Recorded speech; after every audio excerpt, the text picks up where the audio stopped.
to the Shades of Entrepreneurship, where we interview entrepreneurs to inspire the future entrepreneur.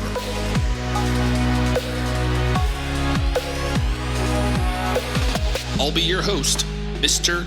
Gabriel Flores. So grab a drink, sit back, relax, and enjoy the show.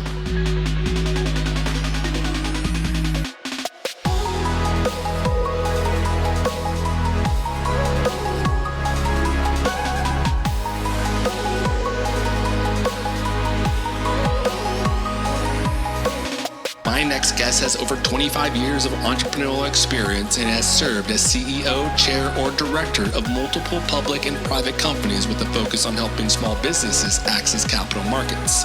Please welcome the founder of the Veblen Director program and the partner of United Group, Callum Laing. Hello, everyone, and welcome to the Shades of Entrepreneurship. This is your host, Mr. Gabriel Flores. Today, I'm here with Dr. Jeff Standridge, calling in from Central Arkansas, if I recall correctly. Jeff, how are we doing? Right. Hey, I'm great. How are you doing? I'm excited about this one because you are wearing a lot of different hats. You have multiple hats, different things you're into. Also, an educator teaching at the College of Business and University of Central Arkansas. So we're going to get into all that. But first, Jeff, go ahead and introduce yourself. Who is Jeff? Sure. Who is Jeff? So I'm a Texan by birth and an Arkansan by choice. I pretty much have grown up in Arkansas my entire life. Spent about 9 years, actually more about 10 or 11 years in healthcare. Was a professor at the University of Arkansas for medical sciences. Was a paramedic respiratory therapist on the helicopter team at Arkansas Children's Hospital. Decided while I was a professor I didn't want to do another clinical degree, so I got a degree in organizational behavior. And that led me into the corporate world. Spent about 20 years with a publicly traded technology company, did mergers and acquisitions and global operations pretty much all over the world. And about 8 years ago, I started an entrepreneurial support organization called The Conductor.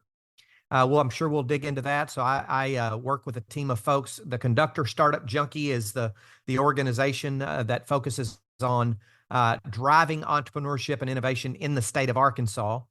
And then in 2020, we started a company called Innovation Junkie to focus on companies that didn't really qualify for the sponsored or funded services.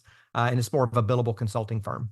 And get to do some investing as well through our venture fund called Cadron Capital Partners. So you're right, a lot of hats, but I enjoy wearing every one of them. Indeed. My goodness, you've been doing quite a bit of work, and I love it because a lot of the work that you're doing is actually to support their community growth and economic development there locally. And me and Jeff were kind of talking about this earlier about the creation of this podcast. And, at the end of the day, they're constantly saying the economy is built on the back of small businesses, and it's true. And making sure they have the support that Jeff is able to provide is very cool. Now let's get into this current venture of yours. You mentioned that The Conductor. Tell us a little bit about it. What is it? How'd you start it? Yeah, so 2013, I was chair of our local chamber of commerce. So I live in a town called Conway, Arkansas. It's outside of Little Rock, our capital city, by about 30 miles, about 70,000 population, 3 institutions of higher education, a state university, a liberal arts college, and a Bible school, and a very educated workforce, young educated workforce. At that time, we had 2 very large technology employers, one with about 2,500 employees in the community, and one with about 1,500. And so I, as chair of the chamber, put together a working group to explore why don't we have more startup activity going on, and what do we need to do to try to cultivate entrepreneurship more in our community. And that led to a relationship with Startup Junkie Consulting up in Northwest Arkansas. They had been doing, my business partner up there, Jeff Amorine, another Jeff, had been doing this work about 7 or 8 years at that time. By now we're in 2016. And through a partnership with Startup Junkie and the University of Central Arkansas, and ultimately the U.S. Small Business Administration and the Arkansas Economic Development Commission, we now have Conductor Startup Junkie is basically the statewide technology commercialization center for the state of Arkansas. And we have a couple of regional innovation clusters that were funded through the U.S. Small Business Administration for. And that's what we do. So we do free coaching, consulting, mentoring, training, access to capital, culture building, entrepreneurial culture building around the state. And all of those services in the state of Arkansas are what we call sponsored, or they're funded by third-party funding sources. That is really cool. That is very interesting, the way you've kind of integrated a lot of the community with what you're trying to do, and really kind of focusing on what is actually going to continue to thrive and scale, which is really awesome. And then I like the way you created an additional program off of that to really focus on individuals that might not be at that business scalable level, but they're still interested in if they're here's some education and some consulting. Yeah, we don't turn anybody away. So we everyone who comes to us, that our calendars are open. They book time on our calendars, and once we have that initial intake meeting, we follow them through a CRM, so to speak, and we refer them within the network. We have a vast network of subject matter experts that just donate their time, and we meet them where they are. It could be they just have an idea. It could be that they have a piece of software. Spoke with a lady today who has, she moved here from another geography where she had a fairly successful bakery and lunch business. And so I met with her and got her plugged into the right people in the community to figure out where she could rent space. She has all the equipment. She just needs to set up shop again. But, ultimately we want to increase the proportion of activity that is around scalable tech or tech-enabled businesses that ultimately will create high-wage jobs in our state. But we don't turn anybody away. About 2 years ago, our local in Conway, our local public utility called Conway Corporation. So they provide water, sewer, garbage, cable TV, electric, internet, et cetera. They acquired the old city hall about 100 yards up the street here, almost a 12,000 square foot building, renovated the building to our specification and said, we want to provide this to you. We'll still own the building, but we want to gift the use of it to you guys to basically run your innovation center out of there. So we have about 150 members in a co-working space, about another dozen or so that lease space, small pods of offices upstairs. We run all of our programming out of there, and but you don't have to be a member of the Arnold Innovation Center to take advantage of the services of the Conductor or Startup Junkie. Oh, that's great. That's great. And one of the things you mentioned too was partnerships, connecting individuals with like-minded people. Talk a little bit about the importance of mentorship in being successful in an entrepreneur endeavor. I've said before, and I think that's a great question, Gabriel. I've said before that organizations that try to force feed mentorship into their organization by pairing people or very inorganically with other people, and it just doesn't work. It doesn't work. We would be money ahead as a country, as an education system, and as an entrepreneurial system to spend more time teaching people how to seek, find, and utilize mentors versus teaching someone how to be a mentor and how to inorganically pair them up with somebody else. The moment we say, I've had hundreds of mentors in my life, and I don't think any of them ever involved a conversation where I asked, will you be my mentor? Because the moment I ask that question, it takes the responsibility off of me and it puts it on you as the Sherpa, the guide, the guru, or whatever. And so I think the best way, and by the way, it is vitally important. The best way is to teach people how to use mentors, find out the areas where they know that they're weak, find people who appear to be strong in those areas and say, hey, can I buy you a cup of coffee? I'd just love to pick your brain for 30 minutes. Can I buy you lunch? Can I just drop by your office? Would you drop by my office? Whatever. And let's just have a conversation. That's the best way. And when we first started doing the research to find out what is it that entrepreneurs need to be successful, what do startup founders need to be successful? In order, they need access to expertise in the form of mentors, coaches, consultants, subject matter experts, et cetera. They need access to each other so that they can share ideas, share resources, and they need a culture that makes that natural and organic, the creative collisions of meeting entrepreneurs and finding out what we have in common, and then organically growing a relationship where we can share ideas and resources. And then third, they need access to capital at all stages of venture development and growth. And so we tackle all three of those. I really like that because, again, you're growth and scalability within an entrepreneurship program is very difficult because, you're wearing so many hats as the founder, and there's so many different, either operational or financial or strategic. There's so many different things that could go wrong during that piece. And so having someone that has gone down that path, that understands operations, that understands marketing, whatever that subject matter expert is, as Jeff was alluding to, whoever that is, it's really important to kind of connect with them. Jeff, one of the things, because of this podcast, was able to start a nonprofit, Latino Founders. It's a 501c3 business accelerator program, similar to what you're doing out there. Except we're business agnostic in our accelerator program. And the reason for that is because we do want that organic conversation between our entrepreneurs to say, hey, everybody has operational issues. These are mine. Here are yours. The same thing with marketing. Hey, this is my marketing. This is my staffing issues. Hey, Black Friday and Cyber Monday are coming up. How do you do that? How do you market it? How do you sell it? How do you make sure, what are customer acquisition costs? All of these little things that go into building and scaling a business. And one of the things, if you're not doing this yet, pitch competitions, leveraging pitch competitions, those also, it's so cool because it provides an opportunity for these entrepreneurs to get out and try to sell their business. That's what you're going to have to do, whether you're going to trade shows, whether you're going to a venture capitalist or a bank. That's right. You're going to have to sell that story. And leveraging those things is really important. Yeah, we do what we call an Idea Fame Live, and it's a 60-second pitch competition. No notes, no slides, no props. We give away, we do it a couple or three times a year.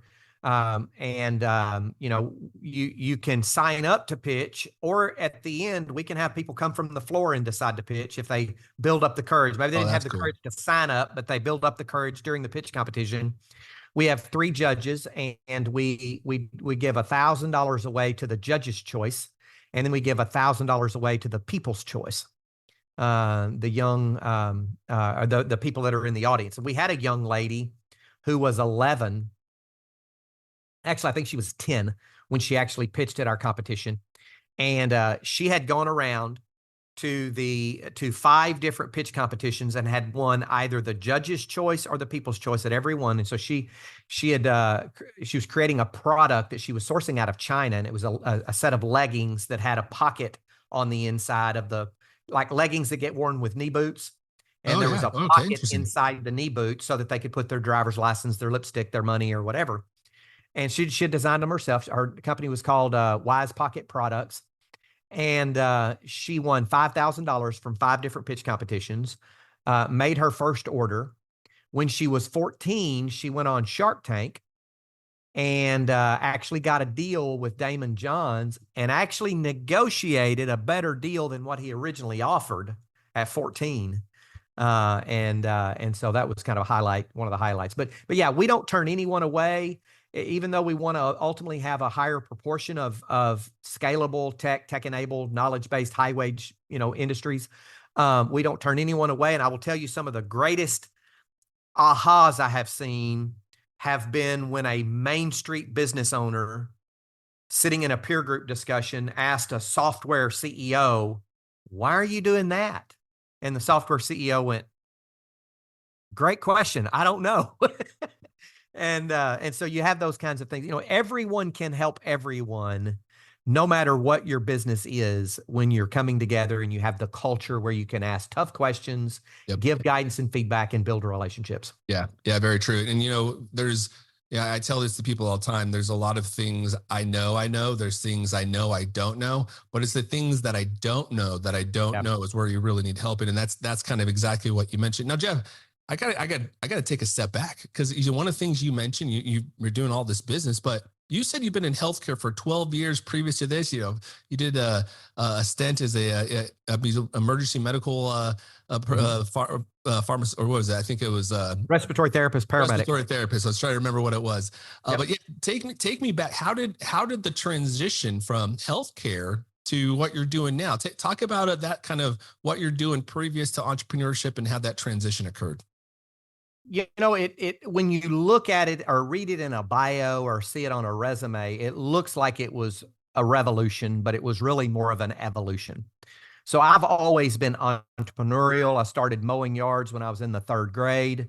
By the time I was in the 6th grade, I was literally running a gas station on Saturdays and making extra money fixing flats and detailing automobiles. And Love by it. the I time I love was it.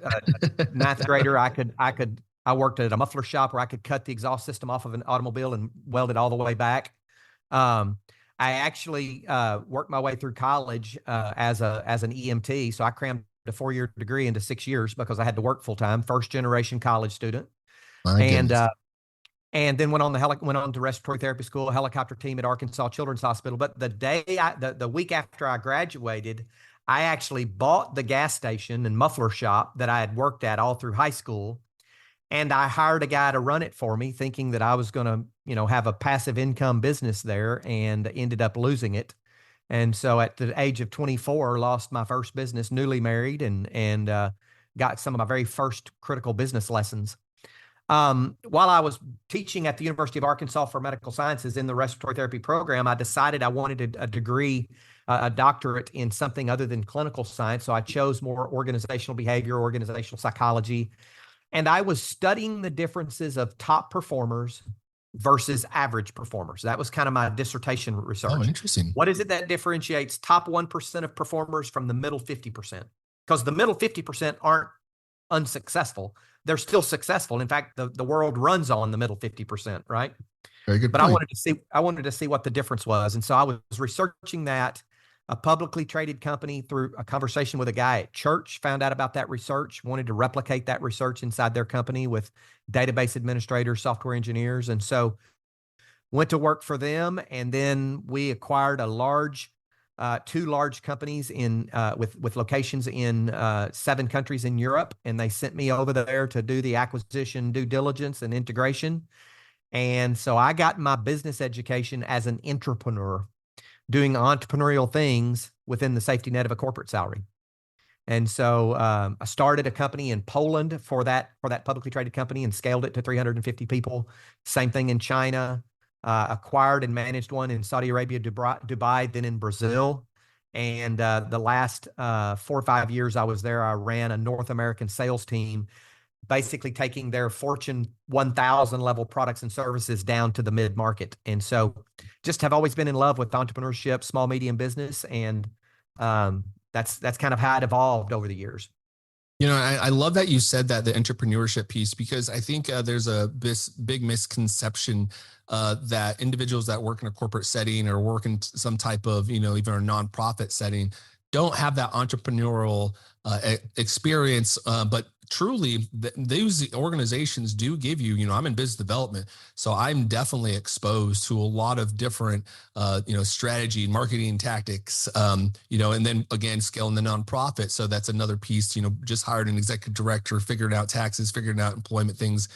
These are all things you continue to learn. And, you mentioned your gas station, it failing when you're at a young age, but at the same time, the cost that you probably would have spent on an education to learn what you learned during that time probably supersedes the amount that you may have lost. Because, at the end of the day, guys, sometimes failing is actually a good thing because it teaches you a lot. Like I always say, I've never failed a day in my life. I either succeed or I learn. Those are the two options, right? Because failure to me means I'm done. I'm never going to try it again. I'm done, right?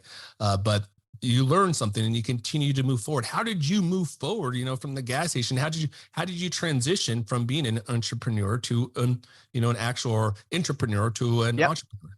Well, so first of all, one of my sayings is failure is only failure if you quit. Otherwise, it's just feedback. And if you take that feedback and adapt your style, adapt your approach, adapt your direction, then, you may have another temporary setback, and then you adapt and you get better and you refine, et cetera. So, I at 24 years of age, newly married, my wife and I were probably making a sum total of $50,000 a year. And I had to walk into the bank of a local community bank of a gentleman who was actually a distant family member of mine and say, Charles, I've liquidated all the assets of the company and I can't pay you the full balance of what I owe you.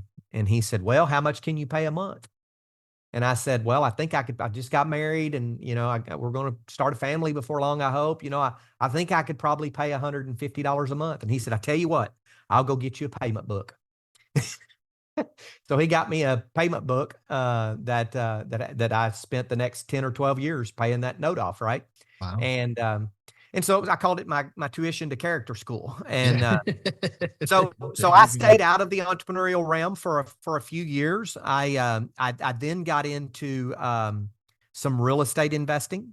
So I had read every book on the market out there about the no money down real estate, and actually started applying some of those techniques. And I had a first cousin who was my age. We were 5 weeks apart, moved to the same area that I was in. He was actually in the construction industry. And so we started together buying rental properties and with very little to no money down and financing those and fixing them up and renting them. And then we got into building a few homes. And then he started a high-end cabinet shop. And then I started a venture fund and started investing. And while I was doing all the work at Axiom there with the entrepreneurial work, and finally on my 50th birthday, 8 years ago, almost 8 years ago, I actually made the decision a few months before and orchestrated my exit to retire from my corporate employment to start my own consulting firm. And that's what ultimately led to the Conductor Startup Junkie relationship, and now Innovation Junkie and what have you. And so, like I said, it's much more of an evolution over time than it was a revolution. But I've never expected to be 58 years old and working as hard as I'm working right now, but I'm having an absolute blast. Yeah, and I love that story because one of the things that was interesting piece that you're kind of talking about your research. I would love to take it back to your research. Sure. What were your findings? You mentioned, trying to identify the difference between a high performer, the 1%er versus that 50%er. What were your findings? So my findings were similar to some other findings that have been out there in the past, and the way I boil it down, and the way I've boiled it down for years. Number one, academic credentials, academic attainment, professional credentials, letters behind one's name have absolutely nothing to do with someone's success in the real world. Just like very true. The ACT and the SAT scores do not predict college success. College success does not predict real world success. And it really boils down to how people behave and the degree to which they cultivate a set of knowledge, skills, and abilities and habits that they can transform into habits and behaviors. And those behaviors really fall into two realms. And I think about a set of scales, kind of like the balance of scales. And on one side are results, and on the other side are relationships. So the behaviors and habits, the knowledge, skills, and abilities that lead me and enable me to develop behaviors and habits around the delivery of results, and the knowledge, skills, and abilities that enable me to develop the behaviors and habits around the creation and the maintenance of long-term relationships. If I focus on results at the expense of relationships, I'll get wild success very, very quickly, usually, until I alienate everyone around me who's responsible for helping me maintain those results, and then I ultimately lose them both. But by the same token, if I focus on relationships at the expense of results, people will love me. They will enjoy working with me and hanging around me until they can no longer respect me because I can't deliver results, or I can't do what I say I'm going to do when I say I'm going to do it. And so it really takes this tightrope of behaviors and habits that enable me to deliver results and enable me to build and maintain strong relationships. I think that's a great point. One of the things, behaviors and habits is very, very important, folks. One of the things I've talked about in a former episode was making my bed every day. This is something I recently started doing a couple of years ago, but I heard that I read recently, to your point, a lot of successful people, what they do is they have a very stringent kind of habit or schedule. And one of those things is, waking up and making their bed every day, because then they feel like, okay, that's one thing I've accomplished. And it's something you do first thing in the morning. And so I've been doing that. And that has now translated to, okay, now I'm eating eggs and a banana every morning. Okay, now I'm getting on the Peloton pretty consistently. Okay, now I'm like, all of these things are starting to become, habits because of just feeling this like accomplishment first thing in this morning, right? Doing the That's bed. right. Okay, now we can kind of move forward. Now, with those habits, what are ways, like for listeners that are listening, what are things they can begin to do to start thinking, or, start to progressing and creating these habits so they become more successful? Yep. Well, I'm a big proponent of stepping back and developing self-awareness. And I often start by, and suggest people start by listing the things that they know that they're naturally strong at, I am good at, and I am not so good at, right? And curating that list, so to speak. But then going and asking for feedback from spouses or significant others, from adult children, colleagues, friends, and using that to validate or invalidate their own assumptions in that regard. And then I like to have them actually separate those strengths and weaknesses, so to speak, into results-oriented strengths and weaknesses, and relationship-oriented strengths and weaknesses. For instance, one of my weaknesses is I'm just not very empathetic. And when I was working on my doctorate, I told my wife that I was only going to be about 9 hours away from being qualified to sit for the licensed professional counselor exam. And I thought I was going to go ahead and just take those hours. And she said, "No, you're not." And I was like, "Well, what are you talking about? I think I would be a good counselor." She said, "You would be a horrible counselor. You would be in the third meeting with someone, repeating the same issue that they're having and saying, 'When are you going to do something different?'" So sometimes it takes, asking for that feedback, or having someone close to you who doesn't wait for you to ask for that feedback to give you that feedback, and look at the themes in your life, and really begin to look at where you're strong, where you're weak. I do believe in the basis of the Strengths Finder movement. But what I don't believe in, and what I don't agree with, is the degree to which a lot of people went and read the book and or got certified and became Strengths Finder gurus, and then all of a sudden started running around telling everyone to not focus on their weaknesses. Well, the fact of the matter is we have to focus on both. Maybe we need to put more of a focus on our strengths and leverage ourselves where we are best at it. But there can be some very career and success limiting blind spots that if we don't work on those as well, we will not be as successful as we could have been. So.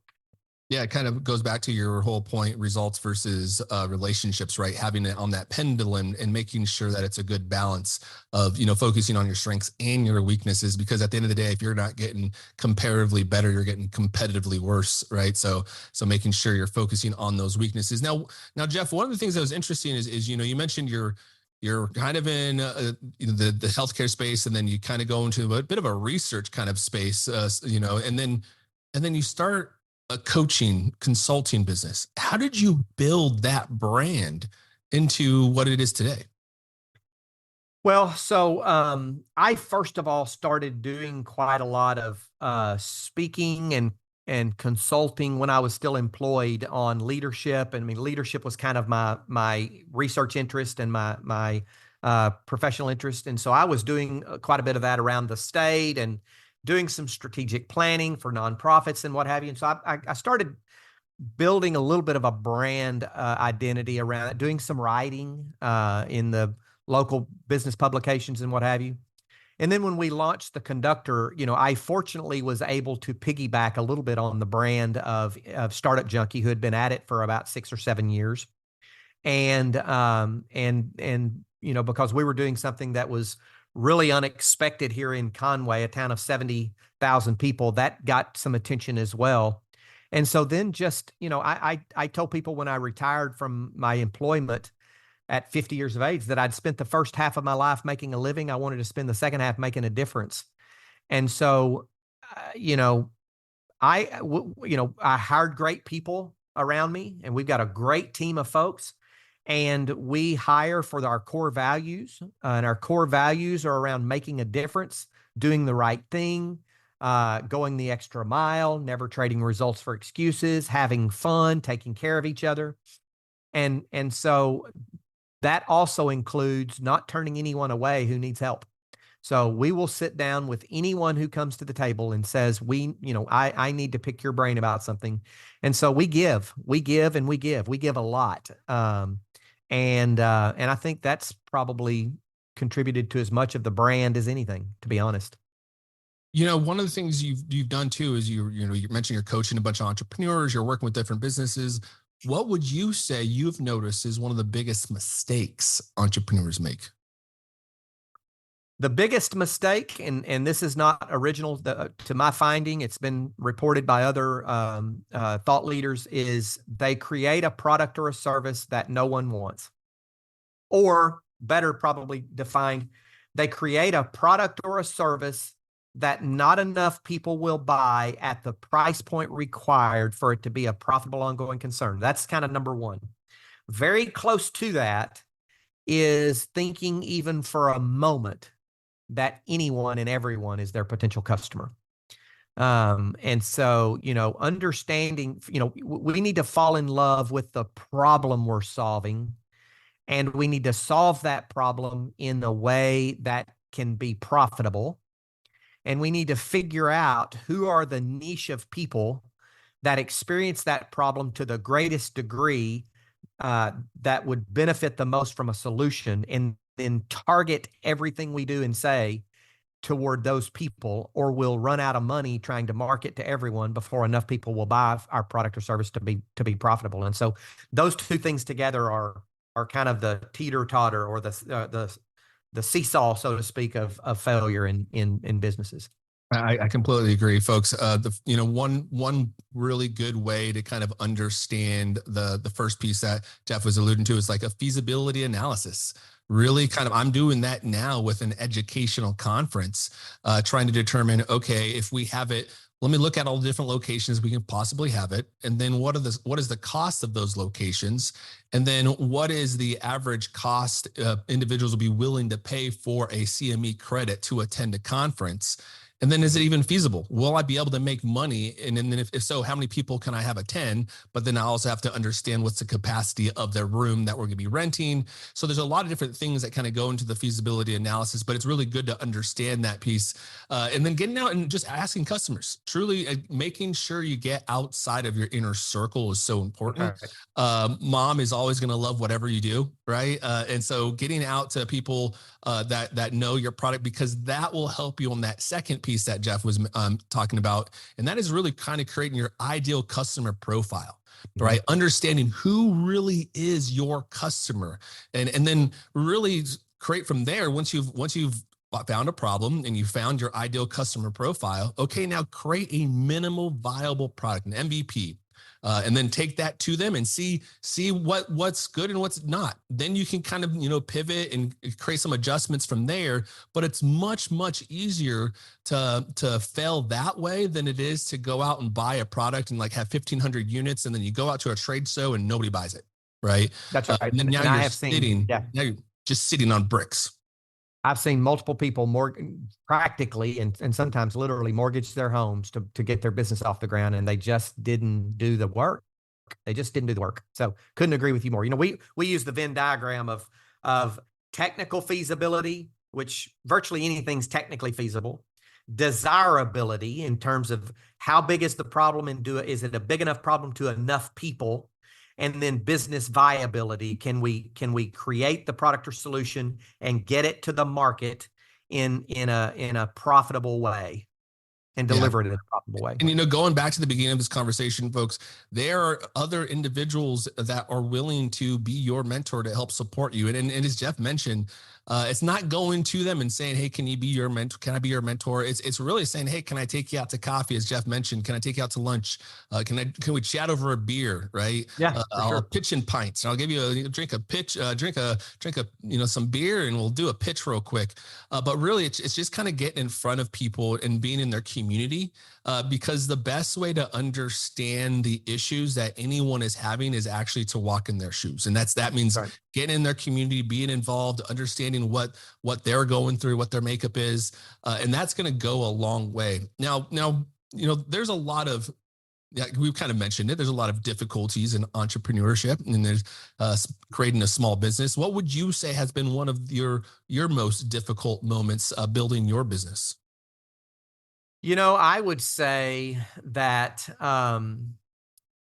I fall into the trap that many entrepreneurs and small business owners fall into, is not doing a good enough job of handing off tasks to people.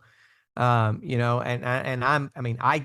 teach people how to do that, how to uh, time track where they're spending their time, to place value on the activities relative to their end result, to figure out what are the ones that they need to hand off and how do they source people to hand those off to. So I teach people how to do that. I have a process for how to do that, and I still myself find myself doing, not operating at the top of my license, to use some medical terminology there, right? Do You as don't I want, say, not as I do, kind of yeah, thing. you don't want to have a physician doing a lot of menial tasks. They shouldn't be above it, but you want them operating at the top of their license. It's the same thing with an RN operating at the top of their license, and you use a patient care tech to check the vital signs, to change the beds, to do some of those kinds of things. So, it really just that's the biggest thing that I've struggled with, and I'm constantly on guard to make sure that I'm not doing that. And I like you saying that, and I like you using the actual healthcare kind of medical provider example. I think there's a misconception, especially in the healthcare industry in particular, where in order for you to be the CEO or the president of a healthcare institution, you have to be a medical provider. I Yep. would actually argue that you should have a dyad system, because Jeff was mentioning, I want my surgeon, if you're going to be a surgeon, I want my surgeon to be focusing on kind of surgery 100% of the time, not 50%. Yeah. Like, what gets the hat worn most? Is it the CEO hat? Is it the Yeah. medical doctor hat? That's right. So having a dyad, having a business partner, as someone with an MBA, as someone, they have a chief operating officer, someone that has that business acuity, educational, insight to help scale the business is so important. I think you're seeing a lot of these healthcare systems, unfortunately, kind of flounder a little bit because of the pandemic and a lot of other things. Yep. But a lot of them is because they haven't thought about scaling before. And scaling does, in fact, support patient care. Yeah, and I find a lot of times for companies that are raising money, if you're the visionary founder, and you're kind of the prototypical CEO, and you've got an idea for a technology driven product, one of the failures that I have seen is those visionary founders thinking that they can manage the technology development without a CTO, and they'll do it with an offshore person that they got off of Upwork. Now, I've used plenty of people off of Upwork, and there's some great resources out there, but I also see them pay about 5x what they should have paid to get a working product out there, because they didn't put someone who's over the target who was actually an expert in technology development. And so, because they were hoarding the equity and didn't want to bring someone in and give them a little bit of equity. Now, by the same token, I've seen someone who was an engineer and a CTO by design insist that he continue being the CEO, and he went and tried to raise some money, and I just had to pull him aside and say, "Look, man, we're not going to give you any money if you're going to be the CEO of the company. You are the chief scientific officer or the chief technology officer, and you're a great one at that. You really need to go hire a business officer to be the CEO or the COO or something, and let them take the lead on your fundraising pitches." And they did, and we invested, and so it's very difficult for some founders to give up a little bit of equity in exchange for the right talent around them. And that's a big mistake, in my opinion. Yeah, I completely agree. I think when you're small, smaller business, just kind of starting out, it makes sense to be the jack of all trade, master of none. You do wear multiple hats.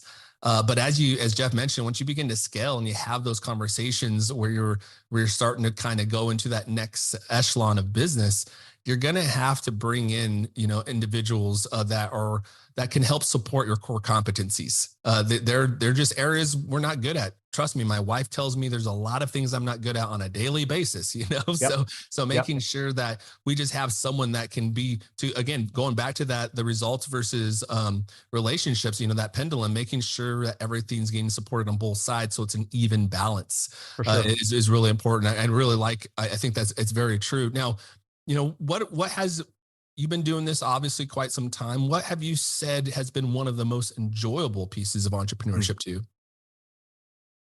I love someone walking into my office and they're a bit perplexed, and I love them walking out with a little bit of a kick in their step and a twinkle in their eye because they've got something of value. So our brand promise here at the Conductor Startup Junkie is results-driven insights, tools, and connections. So that's what we want our clients to expect and experience from into contact with us. Is number one, when we sit down and have the conversation, we're going to be results driven, and we're going to connect them with either new insights, new tools, or new connections to help them move their business forward.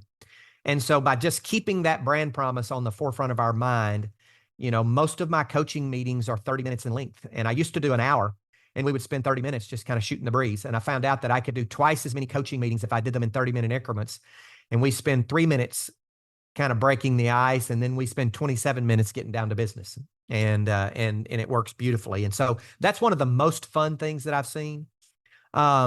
Seeing, I say that I'm on the local economic development board, which traditional economic development is very competitive. It's about recruiting employers into your geography, and when they choose your geography, they choose to forego someone else's geography. So it's a very competitive process.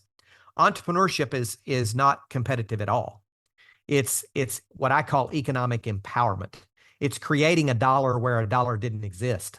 Someone has an idea and you help them bring that idea to fruition.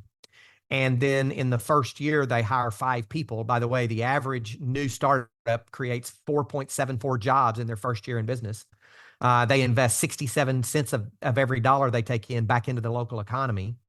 And so helping someone take an idea and turn that into a viable business for them that transforms their life and the lives of their children, it can't be matched. Can't be matched. Yeah, and I really like your bringing up the statistics of these small businesses that scale and bring up a little bit over 4.5 you mentioned or employees on an annual basis. That's really important. And also, it's okay to, as you mentioned, it's okay to fail. Now, what advice would you have for an aspiring entrepreneur that might be listening right now? Mm-hmm. So what I see a lot of times is an aspiring entrepreneur will have an idea, but they don't want to tell anybody about it because they're afraid that somebody's going to steal it. Oh man, all the time. So they want me to sign an NDA, and I say, look, if I signed an NDA for every coaching meeting I had, I would never do any coaching, and I'd be broke because I'd be paying lawyers to review the NDAs. But the advice that I have is to understand that 15% of anybody's success is about the idea. 85% is about the execution of the idea. So go find the local entrepreneurial support organization in your community. It might be an SBDC, which is a small business development center, usually at a college. In Arkansas, they're called a Small Business and Technology Development Center, an SBDTDC. It could be a SCORE chapter, retired executives, Service Corps of Retired Executives. That's SCORE.